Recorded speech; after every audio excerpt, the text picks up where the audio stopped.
Hello everyone, and welcome back to the channel. Before we begin, I want you to imagine something. Imagine earning so much money that in a single day, you make more than most people earn in an entire lifetime. Imagine having so much cash that you literally run out of places to store it. Imagine being hunted by thousands of police officers, intelligence agents, military units, and even foreign governments. And now imagine that despite all of that, you still manage to stay one step ahead. Sounds like a Hollywood movie, doesn't it? Except this wasn't fiction. It was real. And the man at the center of it all was Pablo Escobar. But here's the strange thing. Pablo Escobar wasn't just one of the richest criminals in history. At one point, he became so powerful that many people believed he had more influence than the government of Colombia itself.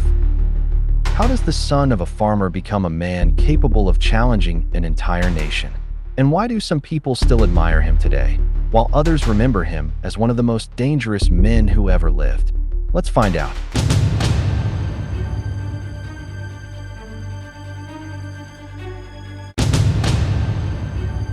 In the 1980s, Colombia was living through chaos. Drug trafficking was exploding.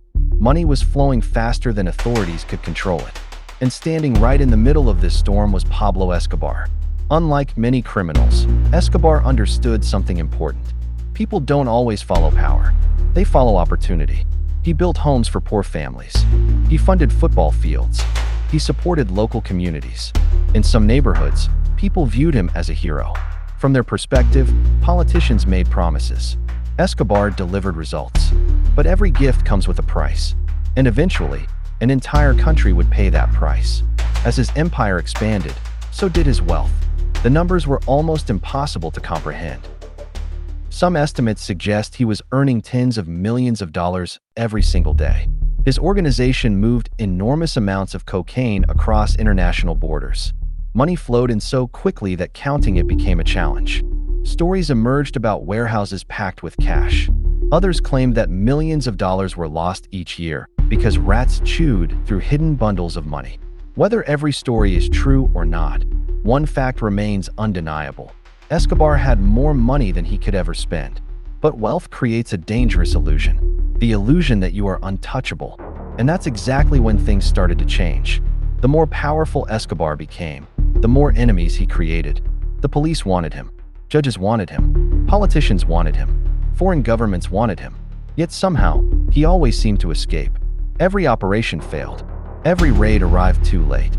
Every attempt to capture him seemed to fall apart. People started asking a troubling question. Was Escobar simply lucky? Or did he have people inside the very institutions trying to stop him? The answer was probably a combination of both. Money opened doors. Fear kept those doors open. Soon, Colombia found itself trapped in a nightmare. Bombings, assassinations, kidnappings. Violence became part of everyday life. Ordinary citizens were caught in a war they never chose. And yet, despite all the bloodshed, Escobar continued to enjoy support in certain communities. That's what made him so difficult to defeat. He wasn't just protected by guns. He was protected by loyalty. Some people helped him because they feared him. Others helped him because they genuinely admired him. And telling the difference became almost impossible. Then came one of the most unbelievable chapters in criminal history. Imagine being one of the world's most wanted men. Now imagine negotiating the terms of your own surrender. It sounds impossible, but that's exactly what happened. Escobar agreed to surrender on one condition. He would stay in a prison that was essentially built according to his own specifications. The result was something that barely resembled a prison. There were comforts, visitors, privileges, and influence. For a while, it seemed as though Escobar had found a way to win without fighting. But power has a habit of demanding even more power. Eventually, the arrangement collapsed. And once again, he was on the run.